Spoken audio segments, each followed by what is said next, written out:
नमस्कार दोस्तों, मैं आपका अपना भाई शिवनंदन आपके अपने YouTube चैनल रंगपुर एकेडमी में आपका बहुत बहुत स्वागत करता हूं।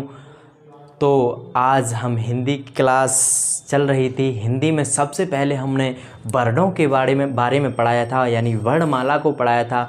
कल की क्लास जो थी उसमें वर्णों को मिला करके हमने शब्द बनाया था, शब्द की पूरी परिभाषा, शब्द के भेद बताए थे। आज हम शब्दों से निर्मित कर रहे हैं वाक्य।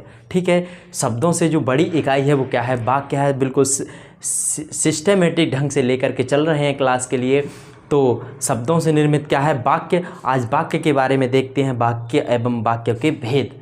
ठीक है, तो ये बड़ा संघर्ष बड़ी सफलता का इतिहास रचता है। ठीक है, बड़ा संघर्ष बड़ी सफलता का इतिहास रचता है। ठीक है, तो इसी के साथ क्लास शुरू करते हैं। तो आइए, हिंदी की क्लास में क्या है? हिंदी की क्लास है वाक्य। ठीक है, वाक्य। वाक्य में क्या पढ़ेंगे? वाक्य क्या होता है? सबसे पहले वाक्य को समझते हैं। ठीक है, अक्षरों से शब्द बना, शब्द से क्या बना? पद बना, पदबंध, पद से क्या बना? पदबंध बना, पदबंध से क्या बना? उपवाक्य बना, एक छोटा उपवाक्य बना, और उपवाक्यों को मिलाकर के क्या बना? वाक्य बना। ठीक है, तो वाक्य की जो अंग तत्व हैं वो क्या हैं? वाक्यों के तत्व देखते हैं, मतलब वाक्यों के तत्व क्या क्या हैं। ठीक है, तो वाक्य के तत्व मतलब जो सावधानी हमें देखनी है कि वाक्य के बनाते समय क्या क्या सावधानी रखनी है, हमें कहीं गलती तो नहीं है, तो वो क्या बताएंगे? हमारे तत्व बताएंगे कि हमें क्या क्या ध्यान रखना है वाक्य को बनाते समय। तो वाक्य के कितने तत्व हैं? 6 तत्व हैं। ठीक है, कौन कौन से हैं ये देखते हैं। सबसे पहला जो तत्व है वाक्य का, सार्थकता। ठीक है, सार्थकता क्या है? वाक्य का कुछ ना कुछ अर्थ होना चाहिए। ठीक है, अगर कोई अर्थ नहीं है तो वो वाक्य ही क्या कहलाएगा? नहीं कहलाएगा ना वाक्य। तो वाक्य का कुछ ना कुछ अर्थ अवश्य होना चाहिए, और उसे क्या कहेंगे? वाक्य की सार्थकता कहेंगे। ठीक है, तो जैसे वाक्य कोई सा भी बोल सकते हैं, मैंने पानी पिया, तो इसका अर्थ निकल रहा है ना, मैंने पानी पिया। ठीक है, तो वो क्या होगी? सार्थकता। दूसरा इसका जो तत्व है वो क्या है? दूसरा है योग्यता। वाक्य योग्य होना चाहिए। ठीक है, वाक्य कैसा होना चाहिए? योग्य होना चाहिए। जैसे किसी ने कह दिया कि चाय खाई, ये वाक्य का कोई अर्थ निकल रहा है? मतलब क्या ये योग्य है? ये वाक्य चाय खाई, चाय खाई कहाँ जाती है? चाय पी जाती है। ठीक है, तो ये वाक्य गलत है। तो क्या होगा? चाय, उसने चाय पी। ठीक है, पीना, चाय पी जाती है, खाई नहीं जाती है। तो क्या हो? ये योग्यता जो है वाक्य का तत्व है। ठीक है, तीसरा जो है क्या है? आकांक्षा। ठीक है, आकांक्षा। वाक्य का जो तीसरा तत्व है वो क्या है? आकांक्षा। आकांक्षा में क्या है कि कोई भी, जैसे कोई गलत शब्द ना आ जाए जिससे वाक्य का जो अर्थ जो है गलत हो जाए, ऐसा कोई वाक्य में अर्थ शब्द ना आ जाए, इसको क्या कहेंगे? वाक्य की आकांक्षा कहेंगे। ठीक है, जैसे कोई गलत शब्द उसमें ना आ जाए, तो अगर कोई गलत शब्द है तो उसे हटा देंगे, यानी वाक्य को सार्थक कर देंगे, सही कर देंगे, तो वो क्या कहलाती है? वाक्य की आकांक्षा कहलाती है। ठीक है, चौथा क्या होता है? निकटता। जैसे वाक्य को बोलते एवं लिखते समय निकटता होनी चाहिए। ठीक है, कि वाक्य को रोक रोक के बोल रहे हैं कि मैंने, ठीक है, चाय, बहुत देर बाद बोल रहे हैं, ऐसे नहीं। मैंने चाय पी, डायरेक्ट बोलो ना। वाक्य है, जब आपके पास वाक्य है तो डायरेक्ट बोलिए मैंने चाय पी। अब मैंने बोल दिया, किसी ने सुना, अब वो चला गया आगे के लिए, आगे अब बोल रहे हैं चाय, अब और आगे चला गया, उसे सुना ही नहीं आ रहा है कि पी किया फिर खाई क्या किया। ठीक है, तो वाक्य को एक साथ निकटता से, मतलब शब्दों की निकटता होनी चाहिए। मैंने चाय पी, मैंने खाना खाया, मैं स्कूल गया। ठीक है, जल्दी से बोलना चाहिए। अब पास में कोई व्यक्ति खड़ा है, ठीक है, मैंने आपके लिए समझा ही दिया, जैसे पास में खड़ा है, आपने बोल दिया मैंने, अब वो क्या कह रहा है कि मैंने क्या क्या बोलो आगे? मैंने, तो बोलोगे मैंने चाय पी। ठीक है, अब बोलोगे मैंने, तो बहुत टाइम लग जाएगा, इसलिए वाक्यों की, शब्दों की निकटता होनी चाहिए। वो क्या कहलाता है? वाक्य कहलाता है। ठीक है, पांचवा क्या है? पदक्रम। वाक्य में क्या है, पदक्रम, यानी पदों का जो क्रम है वो सही होना चाहिए। ठीक है, आगे पीछे पद नहीं होने चाहिए। जैसे कि सुहावनी है चांदनी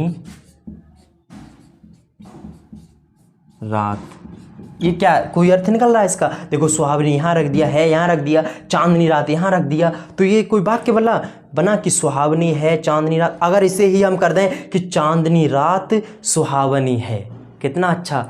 इसका क्या, पदक्रम, क्रम से रखना चाहिए। तो चांदनी रात सुहावनी है, ये हमारा सही वाक्य है। ठीक है, अगर हम कर रहे हैं कि क्रम, जो शब्दों का क्रम बदल दिया हमने कि सुहावनी है चांदनी रात, तो ये तो गलत हो गया ना। हमें समझाना है कि चांदनी रात सुहावनी है। ठीक है, तो ये था पदक्रम। छठा क्या है, अन्वय। ये क्या है कि जो लिंग वचन के लिंग वचन और जो संज्ञा है वो किसके आधार पर होनी चाहिए, क्रिया के आधार पर होनी चाहिए। ठीक है, जैसे लड़का खेल रही है, क्या हो सकता है वाक्य? जैसे हमने बोल दिया कि लड़का खेल रही है, लड़का खेल रही है, लड़का खेल रही है, क्या स्त्रीलिंग है लड़का? नहीं, लड़का क्या होगा सही वाक्य, लड़का खेल रहा है। ठीक है, अब बोल दिया जाए कि राधा नाच रहा है, सही होगा क्या?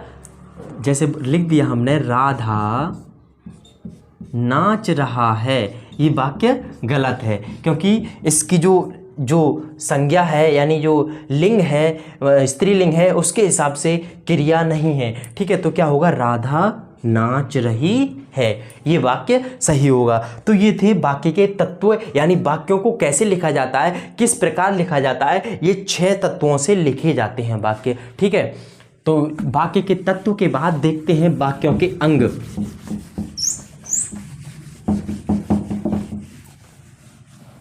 वाक्यों के अंग, वाक्यों के अंग, कितने अंग हैं वाक्यों के? 2 अंग हैं। वाक्यों के कितने अंग हैं? 2 अंग हैं। कौन कौन से? नंबर 1 है उद्देश्य,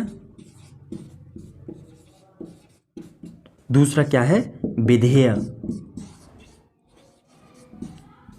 उद्देश्य क्या होता है, वाक्य का वह भाग, वाक्य का वह भाग या हिस्सा जिसके बारे में कहा जाता है उसे क्या कहते हैं, हम उद्देश्य कहते हैं। ठीक है, वाक्य को 2 भेदों में, मतलब 2 अंगों में विभाजित किया गया है, 2 भागों में विभाजित किया गया है। जैसे एक वाक्य है उसको 2 अंगों में विभाजित किया जाएगा, एक उद्देश्य और दूसरा विधेय। तो उद्देश्य क्या होता है, जो जिसके बारे में कहा जाए, जिसके बारे में कहा जाए उसे क्या कहते हैं, उद्देश्य कहते हैं। जैसे मोहन मैदान में खेल रहा है। ठीक है, ये हमारा वाक्य है कि मोहन मैदान में खेल रहा है। तो किसके बारे में कहा गया है, मोहन के बारे में कहा गया है कि मोहन मैदान में खेल रहा है। कौन खेल रहा है, मोहन खेल रहा है। तो मोहन हमारा क्या है, उद्देश्य है। अब कह दिया जाए कि मैदान में खेल रहा है, वाक्य में कह रहे हैं कि मैदान में खेल रहा है, तो क्वेश्चन आएगा कि कौन खेल रहा है, मोहन खेल रहा है। ठीक है, तो हमारा मोहन क्या हो गया, उद्देश्य हो गया।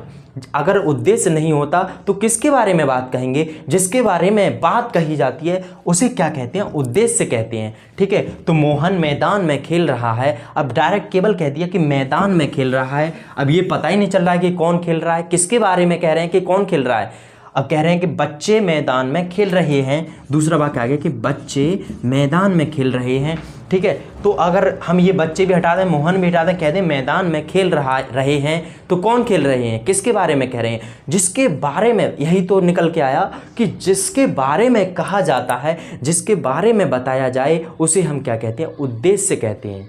ठीक है, और दूसरा जाकर विधेय के बारे में समझते हैं। आइए, तो विधेय में क्या हो गया कि मोहन मैदान में खेल रहा है। अब कह दिया हमने, केवल मोहन कह दिया, आगे को कुछ कहा ही नहीं। तो कोई कहेगा कि भाई नाम क्यों लिया, कुछ तो बताओ इनके बारे में।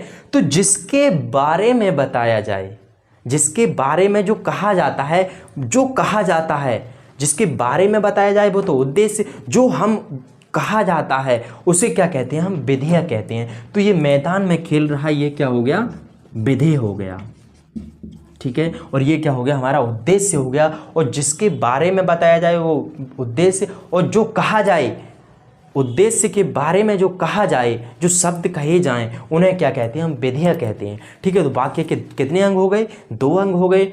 जिसके बारे में कहा जाए उसे उद्देश्य कहते हैं, जो कहा जाए उसे क्या कहते हैं, हम विधेय कहते हैं, ठीक है। तो वाक्यों के अंग हो गए। वाक्यों के अब भेद देखते हैं, कितने भागों में विभाजित किया गया है वाक्य को। वाक्य के प्रकार देखते हैं, कितने प्रकार। वाक्य को 2 भागों में विभाजित किया गया है। एक तो किया गया अर्थ के आधार पर, अर्थ के आधार पर, दूसरा किसके, रचना के आधार पर, ठीक है, रचना के आधार पर। तो सबसे पहले देखते हैं अर्थ के आधार पर वाक्यों को कितने भागों में विभाजित किया गया है। सबसे पहले क्या देखते हैं हम, अर्थ के आधार पर,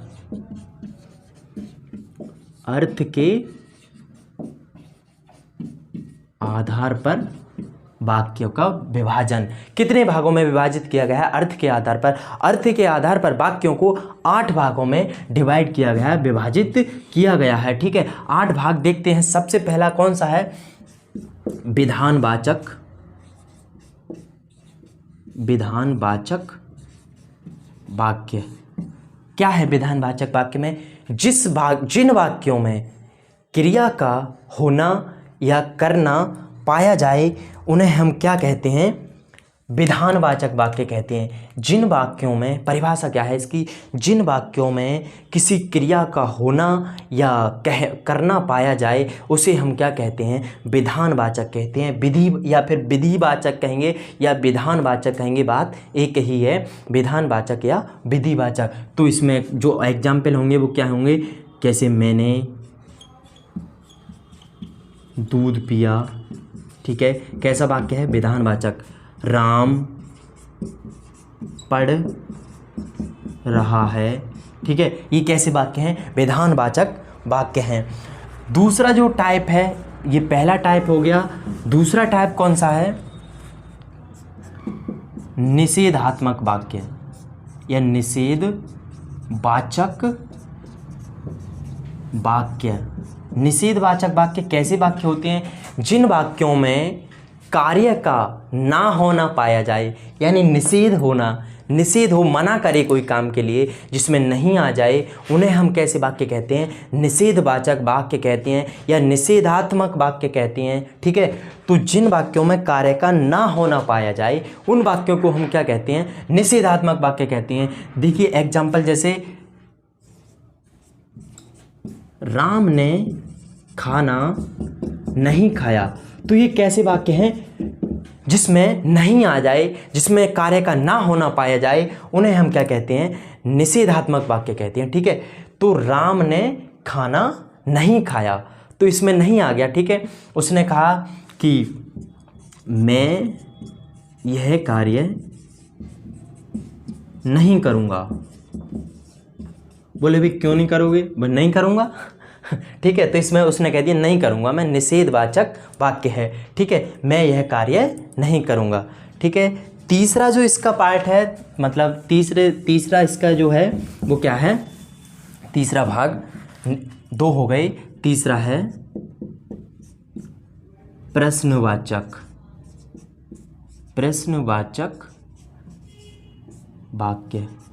प्रश्नवाचक वाक्य में क्या है, जिनमें किसी प्रश्न पूछा जाए, जैसे कोई प्रश्न पूछे, जैसे आप कहाँ जा रहे हो, ठीक है, तो इसमें प्रश्न पूछ रहे हैं ना कि आप कहाँ जा रहे हो, तुम क्यों रो रहे हो, आदि वाक्य हैं। तो जिन वाक्यों के अंतर्गत प्रश्न पूछा जाए उन्हें हम क्या कहते हैं, प्रश्नवाचक वाक्य कहते हैं। जैसे तुम दिल्ली क्यों जा रहे हो, वह क्या कर रहा है। इन वाक्यों के अंत में प्रश्नवाचक चिन्ह अवश्य आएगा, ठीक है, क्योंकि प्रश्न पूछा जा रहा है तो प्रश्नवाचक चिन्ह अवश्य आएगा।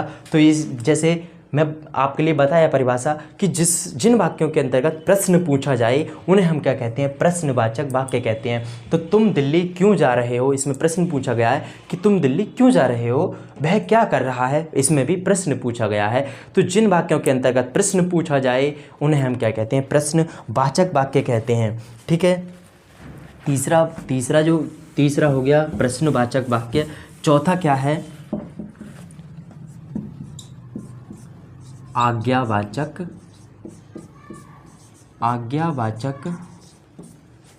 वाक्य, ठीक है। आज्ञावाचक वाक्यों के बारे में देखते हैं। आज्ञावाचक जिनमें आज्ञा या अनुमति, ठीक है, या आदेश दिया जाए उन्हें हम क्या कहते हैं, आज्ञावाचक वाक्य कहते हैं। जिन वाक्यों में किसी को आदेशित किया जाए, किसी को आज्ञा दी जाए, किसी को अनुमति दी जाए उन्हें हम क्या कहते हैं, आज्ञावाचक वाक्य कहते हैं, ठीक है। तो आज्ञावाचक वाक्यों के बारे में जो एग्जाम्पल हैं वो उदाहरण क्या हैं कि शिक्षक ने बच्चों को कार्य करने के लिए दिया, ठीक है, तो इसमें आज्ञा दी कि या फिर और भी एक उदाहरण है, जैसे उस पिताजी ने कहा बेटा घर चले जाओ, ठीक है, तो इसमें ये क्या है, आज्ञा दे रही है, ठीक है। कोच ने कहा कि तुम अच्छे से खेलो, तो इसमें कोच किसको आदेश कर रहा है, अपने खिलाड़ी को आदेश कर रहा है कि कोच ने कहा कि तुम अच्छे से खेलो, ठीक है। आदेश दिया जा रहा है कि दरवाज़ा बंद कर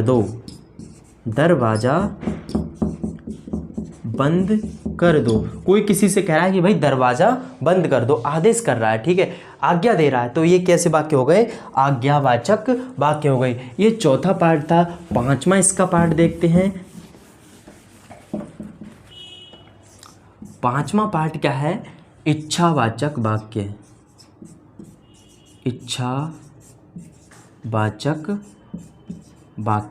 ठीक है।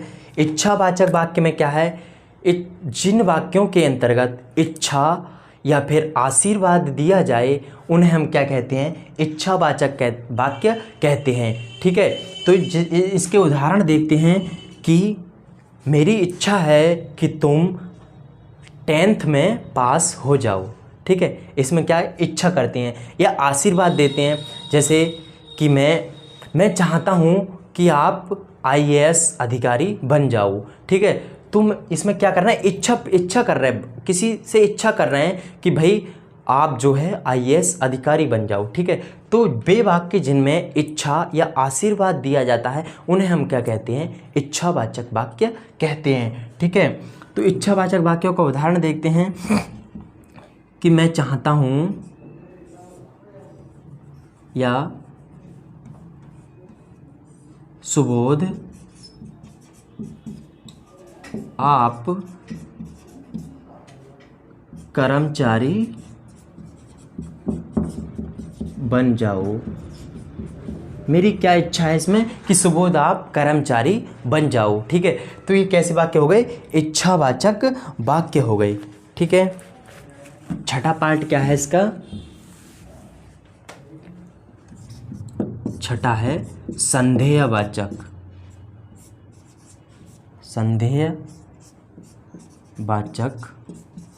वाक्य। संदेहवाचक वाक्य क्या होते हैं, वे वाक्य जिनमें कुछ संदेह यानी कुछ डाउट होता है, शक होता है, वे वाक्य जिनके अंतर्गत शक या संदेह होता है उन्हें हम क्या कहते हैं, संदेहवाचक वाक्य कहते हैं। जैसे कि शायद या संभावना की जाए उन्हें भी क्या बोलते हैं, संदेहवाचक वाक्य कहते हैं। कि शायद आज वर्षा हो जाए, शायद आज वर्षा हो जाए, ठीक है। तो इसमें क्या कर रहे हैं हम कि शायद आज वर्षा हो जाए, इसमें संभावना कर रहे हैं, यानी संदेह है कि आज वर्षा हो भी सकती है, नहीं भी हो सकती है, तो इसमें क्या कैसे वाक्य कहलाएंगे? संदेहवाचक वाक्य कहलाएंगे। ठीक है, संदेहवाचक वाक्य हो गए। सातवां जो पार्ट है इसका, सातवां पार्ट क्या है? संकेतवाचक। संकेतवाचक वाक्य। इसमें संकेतवाचक में क्या करेंगे कि संकेत देंगे। ठीक है, संकेतिक करेंगे। यदि जैसे संकेतिक करेंगे हम संकेतवाचक वाक्य जिन वाक्यों के अंतर्गत शर्त या संकेत किया जाए। ठीक है, शर्त या संकेत किया जाए। शर्त कैसे रखेंगे? जैसे उदाहरण के तौर पर समझाते हैं कि यदि वर्षा होती तो फसल अच्छी होती। फसल अच्छी होती। ठीक है, तो क्या संकेत कर रहे हैं कि यदि वर्षा होती, ठीक है, वर्षा होती तब फसल अच्छी होती, अगर वर्षा नहीं होती तो फसल अच्छी नहीं होती। तो हम क्या कर रहे हैं? संकेत कर रहे हैं कि यदि वर्षा होती तो फसल अच्छी होती। ठीक है, जैसे पिताजी अभी आते तो अच्छा होता।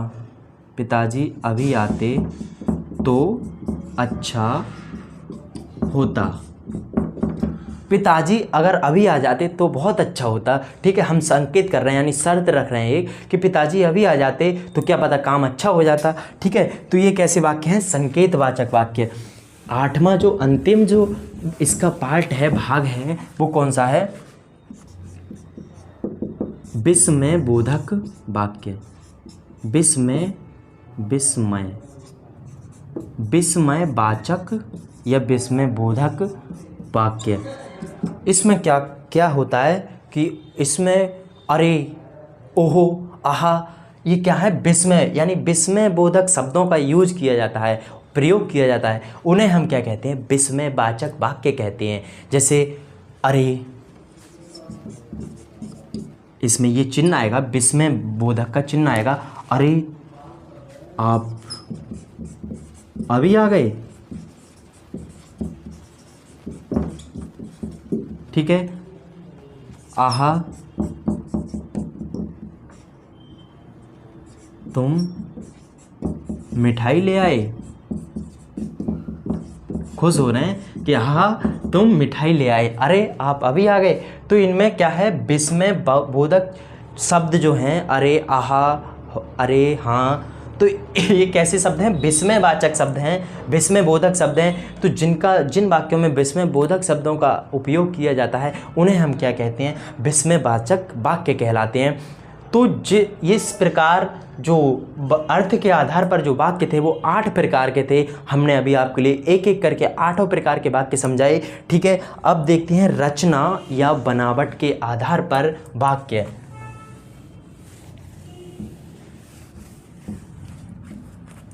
किसके आधार पर? रचना या बनावट के आधार पर वाक्य कितने प्रकार के होते हैं? 3 प्रकार के होते हैं। 3 प्रकार के वाक्य होते हैं रचना और बनावट के आधार पर वाक्य। कौन कौन से होते हैं? सबसे पहला होता है साधारण वाक्य। साधारण वाक्य।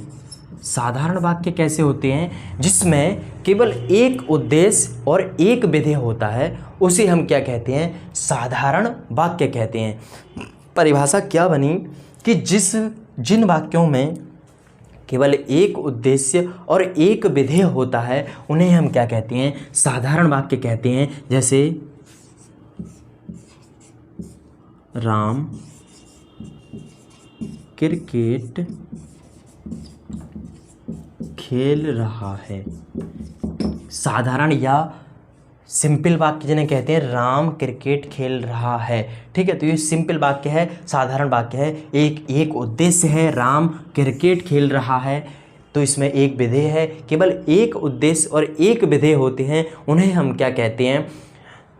साधारण वाक्य कहते हैं। जो वाक्य, जिन वाक्यों के अंतर्गत कोई भी वाचक शब्द यानी जोड़ने वाला ये शब्द नहीं आता है, उन्हें हम क्या कहते हैं, साधारण वाक्य कहते हैं। केवल एक उद्देश्य और एक विधेय होता है। बहुत से वाक्य हैं साधारण वाक्य, जैसे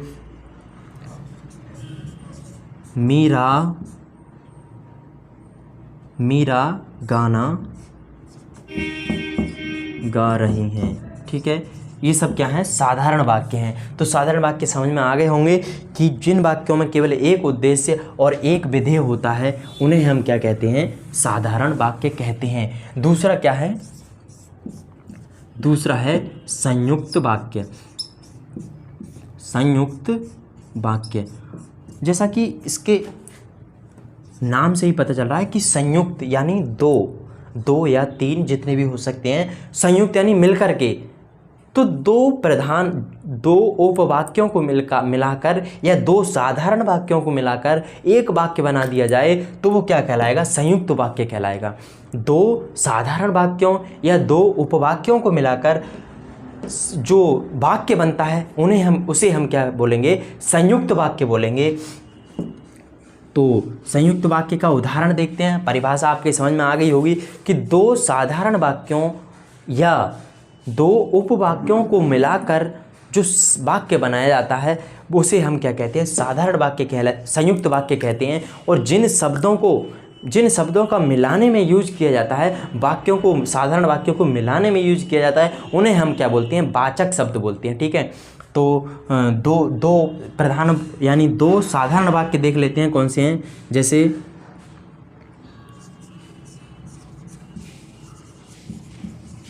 राम खेल रहा है और सीता खाना बना रही हैं। ठीक है, तो राम खेल रहा है और सीता खाना बना रही हैं। दो वाक्य हैं, एक तो राम खेल रहा है और एक है सीता खाना बना रही हैं। ये क्या है, वाचक शब्द है। क्या है, वाचक शब्द। ठीक है, तो राम खेल रहा है, एक तो ये वाक्य हो गया। यदि हम इसे ना लगाएं, राम खेल रहा है, फिर भी तो ये साधारण वाक्य है कि नहीं है, साधारण वाक्य है, राम खेल रहा है। और अगर ये हटा दें फिर भी वाक्य पूरा अपना अर्थ निकाल रहा है कि सीता खाना बना रही हैं। बिल्कुल सही बात है, सीता खाना बना रही हैं। यानी कि यदि संयुक्त वाक्य में दोनों वाक्य या तीन वाक्य जितने भी वाक्य हैं उनको यदि अलग अलग कर दिया जाए तो कुछ ना कुछ सार्थक यानी अर्थ अवश्य निकलेगा। उन्हें हम क्या कहते हैं, संयुक्त वाक्य कहते हैं। ठीक है, सीता खाना बना रही है, राम खेल रहा है और सीता खाना बना रही है। तो जो बीच में जो शब्द आया और वो योजक शब्द कहलाएगा। ठीक है, तो और योजक शब्द कौन कौन से हो सकते हैं, जैसे और है, तथा है, इसलिए है आदि। क्या है, मतलब ये योजक शब्द हैं। तो संयुक्त वाक्य में दो वाक्य होंगे या तीन वाक्यों को मिला करके क्या बनेगा, संयुक्त वाक्य बनेगा। अकेला यदि वाक्य आता है वो कैसा कहलाएगा, साधारण वाक्य कहलाएगा। और यदि दो उपवाक्य या दो साधारण वाक्य मिल जाएं जिनका यदि अर्थ निकालें हम अलग अलग साधारण वाक्यों का या अलग अलग उपवाक्यों का यदि अर्थ निकालें तो अर्थ अवश्य निकलेगा, उसे हम क्या कहते हैं। तो दोस्तों, जो रचना और बनावट के आधार पर जो तीसरा प्रकार था वो कौन सा था, मिश्रित वाक्य। कौन सा था, मिश्रित या मिश्र वाक्य। मिश्रित वाक्य, मिश्रित वाक्य क्या होते हैं, वे वाक्य जिनमें एक प्रधान वाक्य तथा दूसरा जो वाक्य होगा वो उस पर आश्रित होगा। तो क्या परिभाषा बनी कि वे वाक्य जिनमें एक वाक्य प्रधान यानी एक वाक्य प्रधान होगा और दूसरा वाक्य उस पर आश्रित होगा, तो उन्हें क्या कहते हैं, मिश्रित वाक्य कहते हैं। जैसे एग्जाम्पल देखते हैं, जैसे मैं जानता हूँ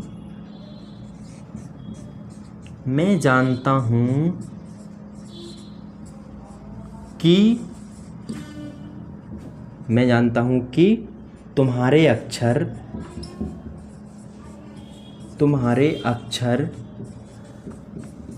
सही नहीं बन रहे हैं। ठीक है, ये क्या है, मिश्र वाक्य है। ऐसे अब इसमें क्या है, मिश्र वाक्यों की पहचान कैसे करेंगे कि यदि इसे अलग अलग भागों में तोड़ लिया जाए कि मैं जानता हूँ और तुम्हारे अक्षर सही नहीं बन रहे हैं। ठीक है, यदि एक इस वाक्य को देखा जाए कि मैं जानता हूँ, तो जो सामने जो सुनने वाला होगा वो क्या कहेगा कि क्या जानते हो। हम उसमें क्या था, संयुक्त वाक्य में पूरा अर्थ निकल रहा था कि राम खाना खा रहा है और सीता भोजन बना रही है। तो राम खाना खा रहा है, ये बात सही थी कि राम खाना खा रहा है। अब हमने बोल दिया कि मैं जानता हूँ, तो डाउट रहेगा, शक रहेगा कि हाँ भाई क्या जानते हो। तो जिनका सार्थक शब्द जो प्रधान वाक्य है उसका जो सार्थक शब्द अर्थ है वो नहीं निकल रहा है, तो इसमें क्या होगा, मैं जानता हूँ कि क्या है, योजक शब्द है। जिनको दोनों को जोड़ रहा है वो क्या है, योजक शब्द। ठीक है, तो मैं जानता हूँ कि तुम्हारे अक्षर सही नहीं बन रहे हैं, ये तो प्रधान वाक्य है, ये क्या है, इस पर आश्रित है। ठीक है, ये और जैसे और भी जैसे वाक्य हैं कि उसने उसके आते ही वह रो पड़ा। ठीक है, उसके आते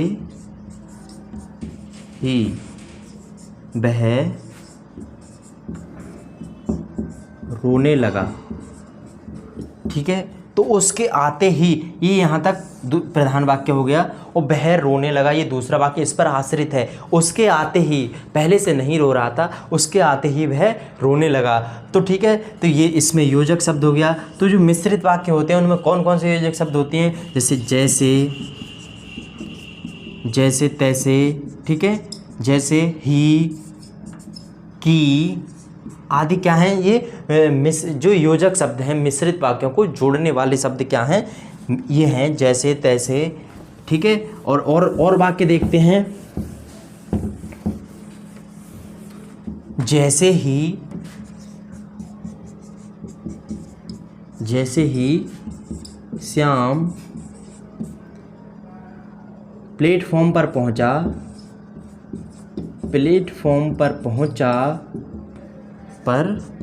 पहुंचा कि गाड़ी निकल गई।